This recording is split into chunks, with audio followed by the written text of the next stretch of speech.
Hi and welcome back to Be More Super. I'm Bryan, your host, and what a joy I've got, to present to you in this video. I'm still, thinking about my experience. The wonderful people at Warner Brothers UK invited myself to the red carpet event in Leicester Square for Superman. Not only was it a red carpet event, but it was also a sneak peek into 30 minutes of the movie, which I've got to say is absolutely stunning. I think James Gunn has got it spot on and he's nailed it. We all were a bit worried because we're so used to Henry Cavill, Brandon Routh, Christopher Reeve, one of my favourites. And he will always be my favourite, but I think David Corenswet honestly shows on screen his integrity, his honesty, and it's just genuine. And I can't wait to see this full movie. So Warner Brothers UK has also invited me to go and see the full film on Tuesday.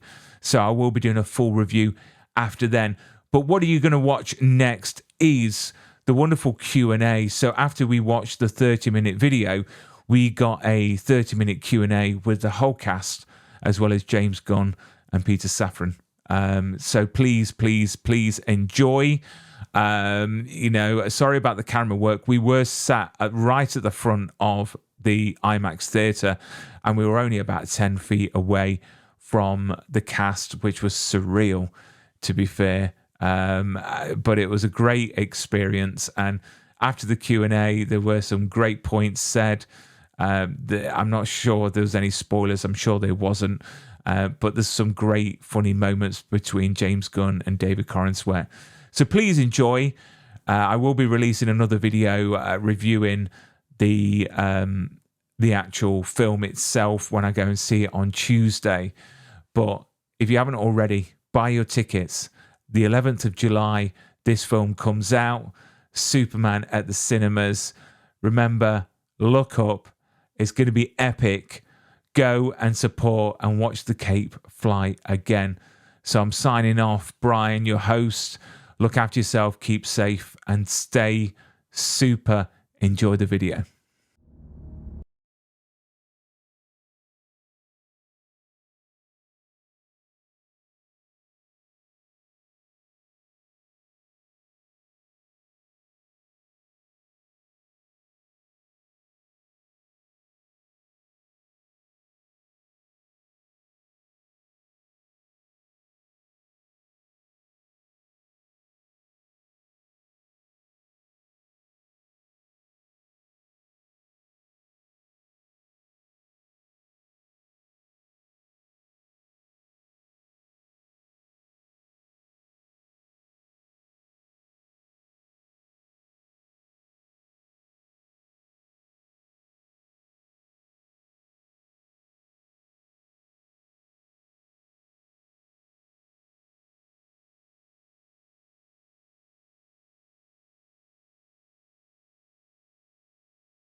The co-chair and co-CEO of DC Studios and producer of Superman, Peter Safran. Hello, London. How's everybody doing? It is incredible to be here for this event, here in Leicester Square, for a little sneak peek of Superman. Leicester Square is where I saw the original Superman movie in 1978, so it's extraordinary to be back here for this. It really comes full circle. But what is more exciting is that I get to introduce my partner at DC Studios, but also the writer, director, and producer of Superman, James Gunn.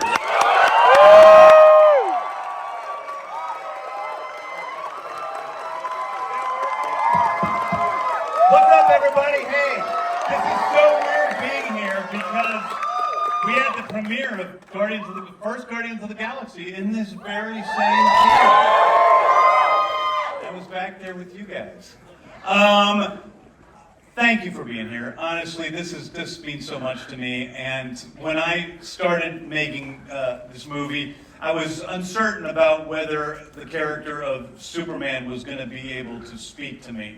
I wasn't even sure if I could finish this movie because he just seemed so pure of heart, so much stood for kindness and goodness in this world that I wasn't sure how he could be relevant in the world today. And as we sit here today with you guys, you know, I think he's more relevant than ever. I think he is a light in this world. And I've grown to fall in love with the character as well as the whole gang, Lois and even Lex. And so I just really want to thank you guys for being here. It has been an incredibly arduous journey for us from the beginning, but also rewarding, you know, surrounded by such wonderful people. And, you know, really I can't leave this stage without talking about how this is all due to Jerry Siegel and Joe Shuster and the millions, or many, many comic book writers and artists. Superman is a collaborative endeavor. This is my ode to the comic books that I grew up being in love with. The stories, the humanity, the characters, and to be able to try to create that world of superheroes and robots and flying dogs and aliens and sorcery and, you know, science so extreme it seems like sorcery, and put that on the big screen is so exciting to me. So I hope you guys enjoy this little piece, and I hope to see you in the theaters in about a week. So, and we'll see you afterwards, right? Yeah, exactly. We'll be back for a little Q&A. We'll be after. Okay, thank you guys.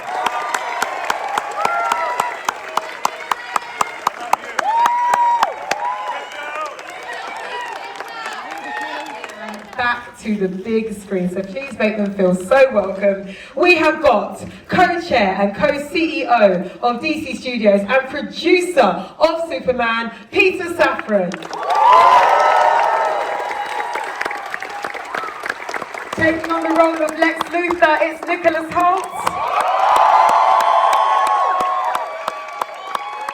She's your Lois Lane, it's Rachel Brosnahan. Clark Kent and Superman is David Corenswet.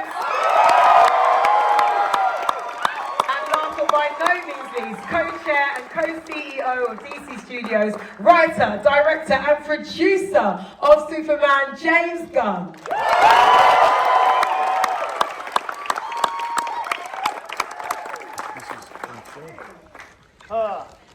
Indeed. You're doing okay, Rachel. Thank you very much. We all had a big discussion backstage about what Rachel's dress was going to do when she sat Whether or down. not I could sit. You've never sat down in the dress. Never tried it. Turns out it's okay. Yeah. So far. We're afraid it's going to be a Sigh of different, relief with me. a different type of show for the folks in London. You're doing amazing, sweetie. To quote Chris. Okay, James, going to start with you. I'm going to start with the obvious. What does it feel like bringing Superman back to the gigantic screen for this new generation? I mean, good. Give me more adjectives. Let's go for it. Let's go for the full thesaurus. It's I mean, listen, it's challenging, you know, because you're taking probably one of the 5 most iconic characters in popular culture of all time and trying to create him for a modern day audience. And you know, I think the sort of tool that I was armed with that helped me is that I'm a huge Superman fan. So because I'm a fan, I think I had a basic understanding of what at least I thought was essential to the character. And then places that we could, you know, change things up a little bit and make it fun and do some unexpected things for the audience. But the main thing I wanted to do was to allow people to really get to know Superman, to know him on a deeper level, to see what his beliefs were, to see what his flaws were, to see, you know, what his relationship was like, and see what his relationship to the government was like. And yeah, it was a lot of fun doing that. I think the great thing about watching you outside actually with the fans is that you sincerely care, you sincerely want to be there. You're so invested in what it is to be a comic book fan, aren't you, and a fan of this franchise? Well, listen, there's something that I share with all of the guys that I work with that I admire the most, that we're incredibly appreciative to the fan. Like, we do not have a career without the fans. And I was a fan growing up. There's a kid outside I was talking to, I don't even know if he's in here, but he was, told me that, some really nice things about myself. He got moved, and that moved me, and I said, that's what I felt like when I met Stan Lee. Stan Lee was so nice to me. He was so good to me.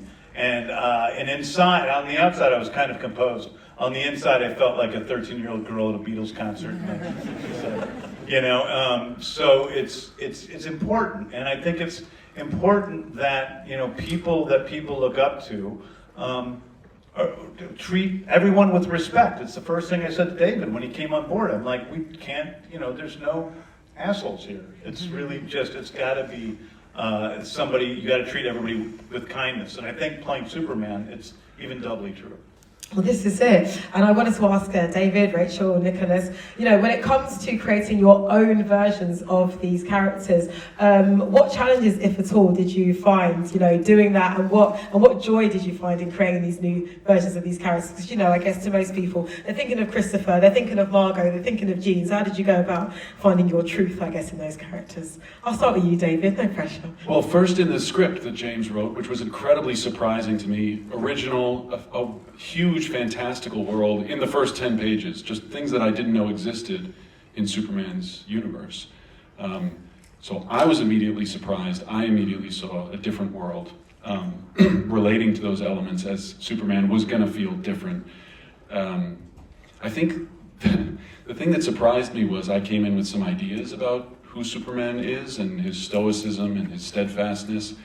And it's not that those things didn't become a part of our version of the character, but James sort of kept pushing me gently, and sometimes not so gently, back towards my first instincts, not so much as an actor, but as a person.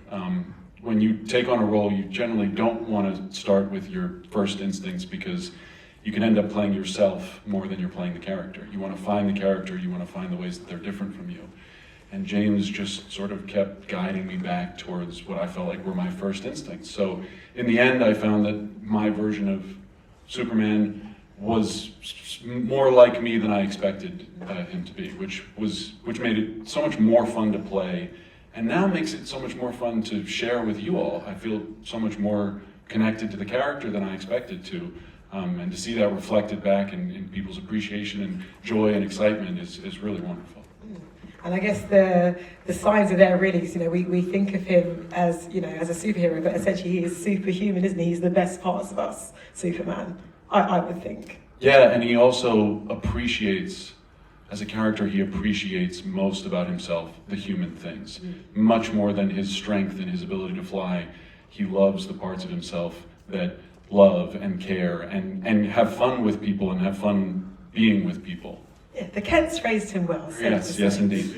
So Rachel, when it comes to Lois, I mean, she's such a fantastic character for all genders, but I think particularly for young women, she is one of those characters in the comic book that, as a woman, you're just like, oh my god, yes, this is so exciting to see. Like, she's not weak, and she speaks up for herself, and she's strong. So how fun was it for you to kind of get into those layers of her on screen? Oh, it was a blast. I mean, Lois Lane has always done loud girls proud, and it was fun to get to fill the shoes. And one of the things I appreciated about James's script is that he made room for a bunch of different sides of her that exist in different versions of the comics, but are rarely balanced so skillfully. You get to see her as every bit the intrepid journalist that she always has been, somebody who throws herself into the center of the action, anything in pursuit of truth and justice. But James also recognizes in the script that sometimes that means that you might need saving, and it doesn't make you any less strong, which I think is a really important message. And then you also get to see this side of her that no matter how capable she is, no matter how logical she is sort of knocked off balance when she's met her match. You bet your ass. In and Superman, yeah, knocked off balance indeed. That's such an interesting point you raise, isn't it? Because I think this film shows us it's okay to ask for help, even if you are the Man of Steel, or even if you are, independent woman like Lois Lane. And then we come to our villain.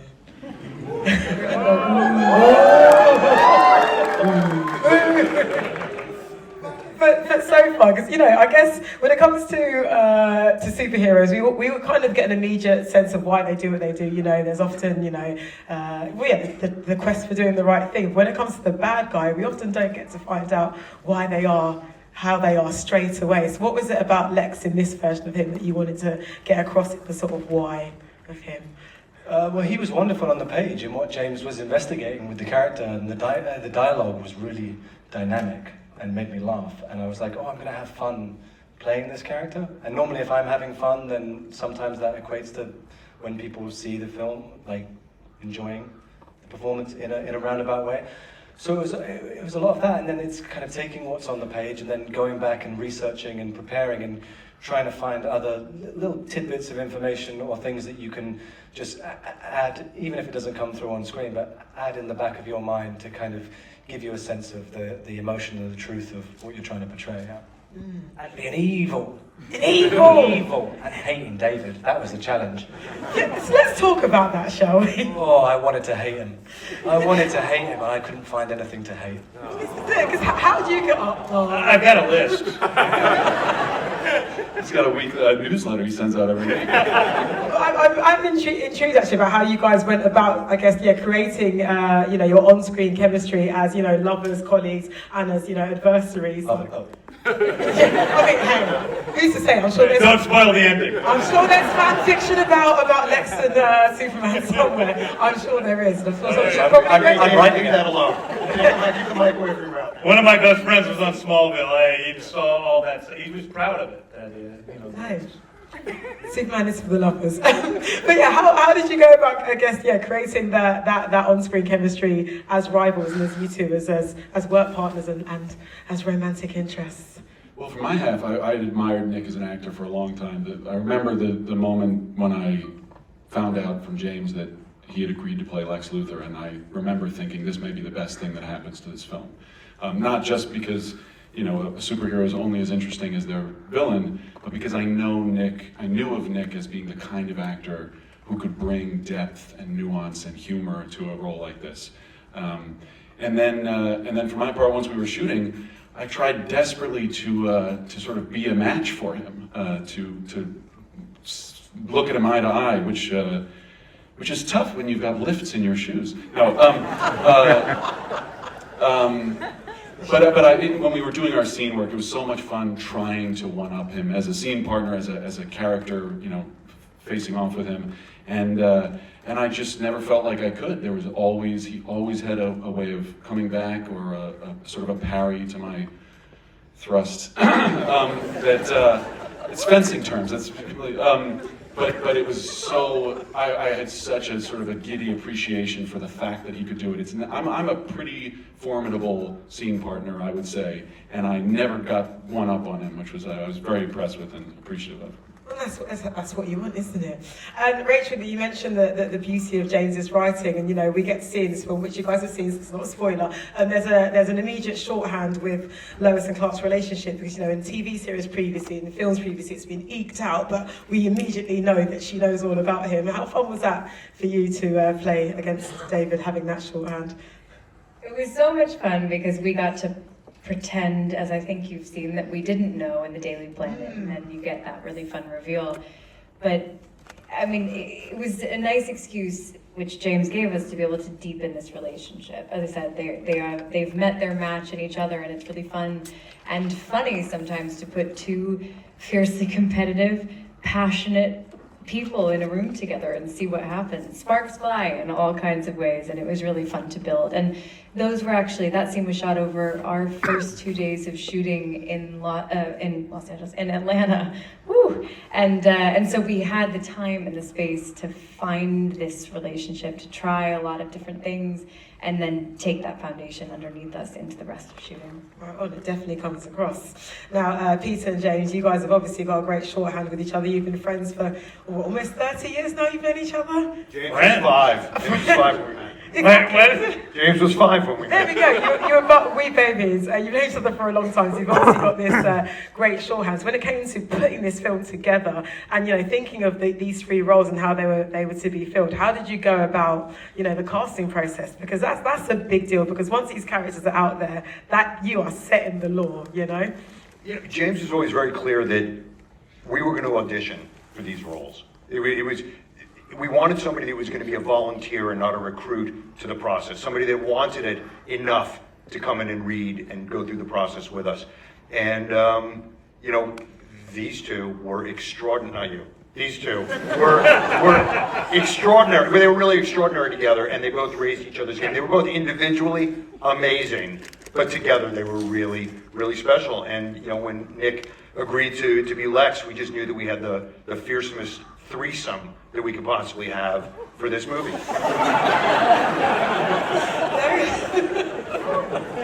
Wow.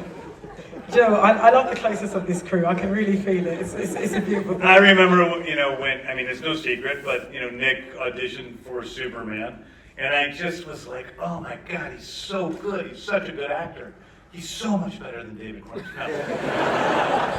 But he doesn't seem like Superman, and it's like sometimes, I think there's a common belief in, by the public that the best actor gets the role. And David's an amazing actor. Like, that's why he was able to do this role. But Nick was just so amazing, and I just kept watching him, because we screen tested, and he was on the monitors, and I just kept watching him, and I just kept putting my finger above his hairline and going, oh my God, this is a gigantic opportunity. He's like, Lex is kind of my favorite. I mean, I love Lex in the movie. And so when, we finished there, I called up Nick, who auditioned for Superman, but did not audition for Lex, and said, would you please, be Lex Luthor? And that really, him coming in and doing that, that's when the whole thing came together. It really is. There's a dynamic between the 3 of them in and out that's like, really. But to Nick's credit, Nick, to your credit, when I was talking to his agent, called me and said, when Nick first read the script, when we said we wanted to test him for Superman, Nick called his agent and he said, God, the Lex Luthor role is great. And the agent said, shut the fuck up, you're going in for Superman. So he always thought in his mind that Lex was the role. What was meant to be was meant to be, and here we are now. Now, we've got to talk about Easter eggs, because everybody loves an Easter egg. Without spoiling it too much, what can fans possibly expect from the movie when it comes out July 11th? Are there any things in particular people should... I mean, this is the most Easter egg-laden movie I've ever made. Mm-hmm. I have a lot of Easter eggs in my movie. I mean, every character in the movie is practically from the comic books. Everybody in Lex's control room, all those people are characters from the comic books. They're all named after those characters. Every street in the movie is named after a comic book writer or artist. Most of the businesses are either named after a comic book writer or artist, or they are named after businesses that exist within the DC universe on the page. Later on, there's an iconic scene with a huge, huge mural in the background that tells you the story of metahumans in the DCU. And that's going to be really fun when we release those images to the public. So the stuff goes deep. It's really fun. And it was really fun creating a world. That was one of the reasons why I like DC a lot, is because it isn't New York and Los Angeles. It's Gotham and Central City, Evergreen, and there are all these. It is really creating another world with other rules and other things that are common. And can you talk to us more about just the research that kind of goes into that, just to make sure that everything meticulously is on point? Because as you know, people are very enthusiastic about this franchise, very enthusiastic about these characters, and they notice things. So, like, so can you tell us more about just researching? I mean, first of all, I started researching when I was, 3 and 4 years old when I first started reading Superman comic books. So I've been researching my whole entire life for this film and for working at DC. I've always loved DC Comics. And I,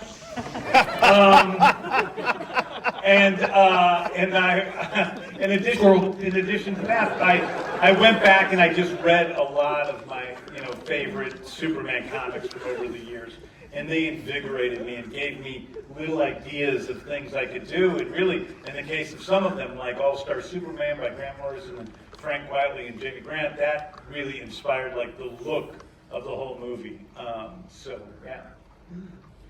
Peter, can you tell us more about just certain scenes that were the most, I guess, challenging, most exciting to produce? Because, this film is very, very, very ambitious when it comes to special effects, the physicality of the actors. Can you tell us a bit more about that? Some of your standout scenes? Yeah, without spoiling, because it's a scene that has not been shown yet, but the first time that I saw David as Superman fly, incredible. It really was incredible. Everybody on set, it was in a big soundstage in Atlanta, and he breaks through something and launches. Gets launched on wires across the stage, and I was like, that is Superman. That's unbelievable. And I knew that every kid that sees this movie, he's going to be their Superman. He's this generation. Did you see the Superman. first take of that shot? Did you see the first take of it? No, I saw the first one where he flew. The first shot of where he flew, we squashed his testicle. Oh, no, I was not going to mention that. Wow. I was trying to make it sound heroic. And All I know is that I was debased the entire memory. I was sitting there, and he's very formal, so he's flying out of this thing, and all of a sudden his body starts to do a spin that it wasn't supposed to do, and I hear David yell in pain, "My testicle!"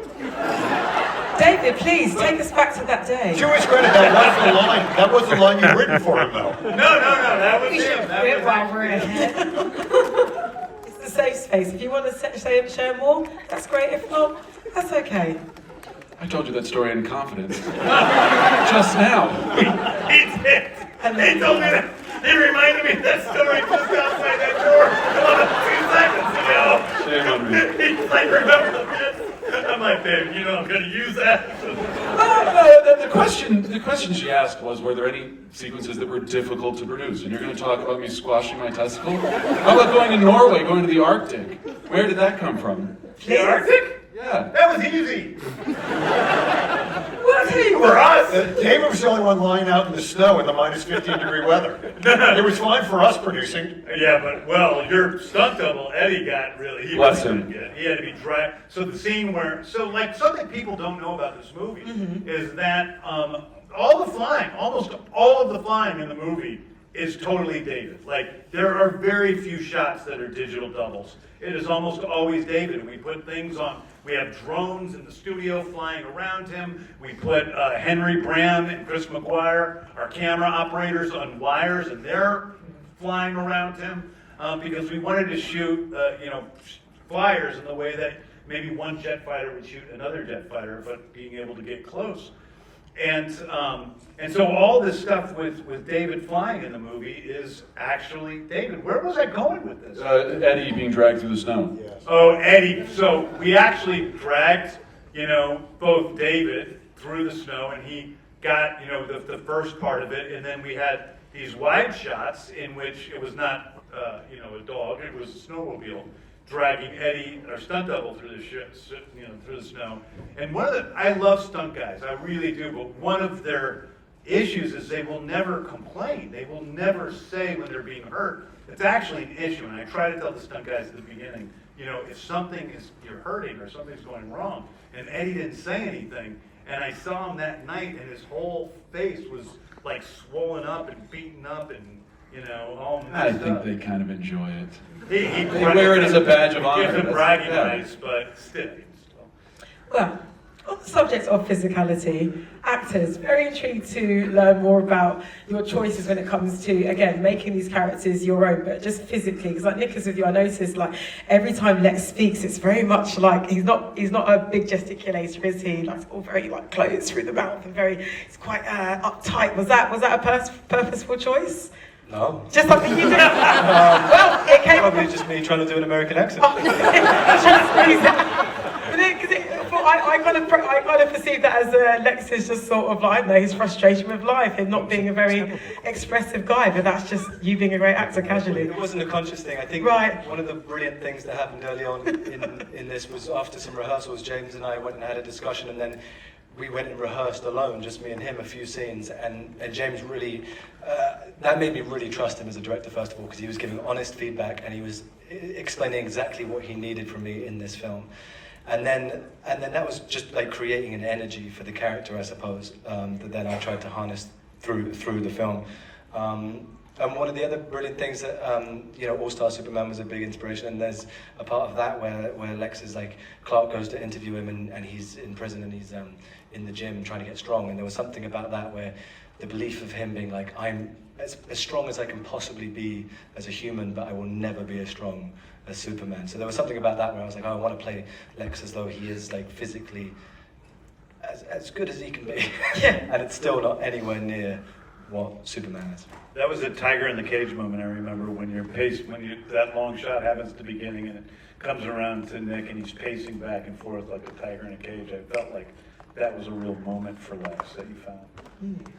And Rachel, what about you with Lois? Was there anything that you did sort of like physically that made you feel just a bit more closer to her, like beyond your line reads, like the way you held yourself or the way she walks? Or? Well, I put in a long 6 months in the gym with Paolo to get very, very strong. No, Lois wore flat shoes, which was very exciting for me. And for me. And David, who insisted that I not be 1 centimeter taller than I needed to be. I think these characters get discovered physically when you put them in space with other characters. And so you can walk around your apartment however many different ways you want to and try on different versions of the clothes. But it's really not until you put the whole thing together when you have the hair and the makeup and the little details that you've added along the way, little secret things that we have that we'll never tell any of you about. And then go toe to toe with Superman or Clark. I think that's where, it did help that our first scene together, we made out for like 4 hours and then shot the rest of it. So the physicality came in very quickly. On screen, guys. and we felt that, and we thoroughly enjoyed it. One of the things about Rachel that was so impressive was when you see like Lois's apartment, like so much of that was, the design of Beth Mickle, our production designer, who I've worked with on numerous films, and it was fantastic. But it was also, Rachel becoming involved in the set dressing, the books where her, articles were framed, what she had around the house, the mess of it all. Same thing with her outfits, that you had outfits with, many pockets so you could have all the stuff in. The way we had your pens that you were chewing on, so they're all chewed up on the, on your desk. She was so involved in creating this life that had depth around Lois in every aspect of the filmmaking and collaborating with the heads of department in a way that very few actors do. It was really cool. So impressive. Those are the Easter eggs that we want to see, for sure. Sadly, that is all we've got time for.